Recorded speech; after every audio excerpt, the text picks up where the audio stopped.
Hello, it's Bridget here, Bridget O'Donnell, and I'm in Bali Airport and I'm heading back from Bali to Perth today. I was supposed to be on the plane already, but actually the plane's been delayed for 4 hours. So what do you do when you're in the airport waiting for 4 hours? Well, I've had a massage, which was amazing, fantastic pressure point massage. And had a bit of a look around, and now it's like, well, let's do a vlog. So here I am,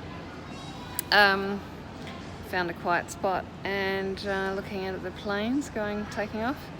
I have another few hours to wait. So anyway, I wanted to just talk about what happened on day 4, I think it was, and I didn't want to vlog about it because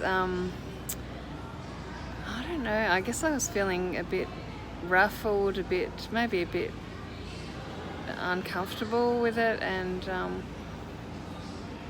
wasn't quite sure how to put it into words, but here we go, I'm going to give it a go.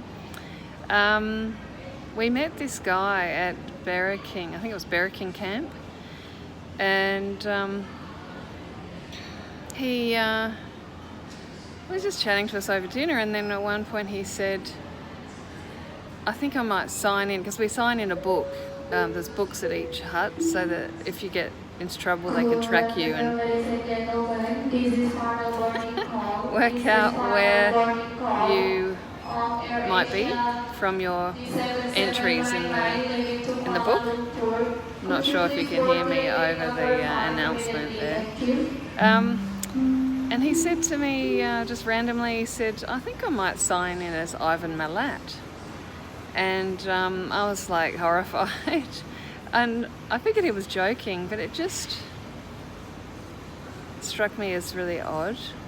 And then he went on to say, look around you, it would be so easy to dump a body here, to get rid of a body, to murder someone, and you never find their body. And I must admit I felt shocked and sort of uncomfortable and awkward. I didn't know. I guess I kind of just changed the subject, but the impact on me was that I immediately tried to befriend him. I kind of went into damage control or survivor mode or something, and I thought, well, if someone is seeing me as a human being and receiving kindness and friendship, then they're less likely to kill me in my sleep, which was my strategy. So I kind of invited him over to the fire, and we set up the fire together, and I was trying to just include him in conversation and give him lots of eye contact and trying not to feel terrified or give off this energy of feeling afraid, or just and trying to kind of de-escalate any anxiety that I was feeling around him. Anyway, I think that sort of worked.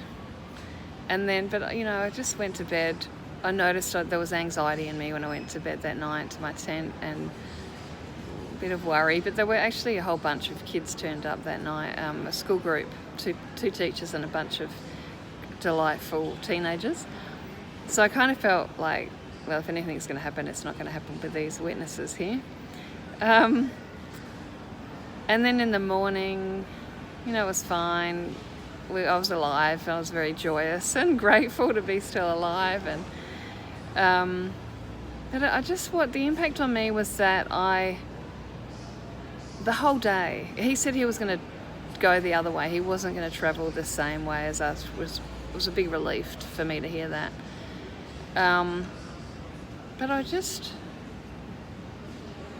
just played with my head the whole day. And that next night, when we got to camp, I noticed there was that high level of anxiety, and I was checking in with Franca where she was, where her tent was. I offered to walk her that night. I said, do you want me to walk you to the tent or to the toilet? Because her torch, I think her battery died or something. And I was like, just being extra cautious. And yeah, just noticing that I wasn't feeling safe and I wasn't feeling comfortable, and it was still playing on my mind. And I guess what is interesting to me about that, and of course we didn't see him again, and it was fine. We didn't read anything on media about anyone being murdered that day or that week. It was interesting to me that Franco was kind of like, well, I think he has a dark sense of humour. I think he was just trying to be funny, and perhaps he was a bit lonely and trying to make conversation, thought it was a funny thing to say, and so it wasn't funny for me to receive it, and didn't contribute to me feeling safe and connected to him in any way. So there's that different response from us, and the fact, like, noticing how much I hang on to that. I hung on to that fear and the story of what might happen, and my ideas, and where my mind goes when I'm confronted by something like that, and how much it influences my behaviour, my level of comfort, my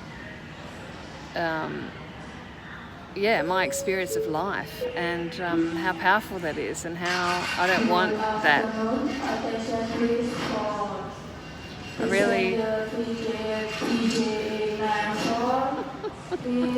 I really don't want to allow other people's behaviour or comments to influence my life in that way and contribute to any less enjoyment and my life being more, wonderful.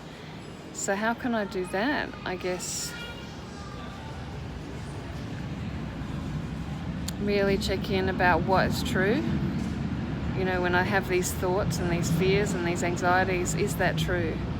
And if that is true, then what are my choices in that? And how can I protect myself or bring more ease, more joy, safety, meet my needs that aren't being met? Yeah. Anyway, that's probably enough with all this noise in the background. Just wanted to share that because that had been playing on my mind quite a bit, that interaction. And yeah, just how powerful the stories that I can make up in my head, how powerful they are and how much they can influence my enjoyment of life. And so, my mind is really powerful in not so positive ways. When it's like that, it's not so positive. But yeah, I'm quite interested in that, and how I can perhaps maybe cultivate and channel that power for good. Okay, I'm going to go now.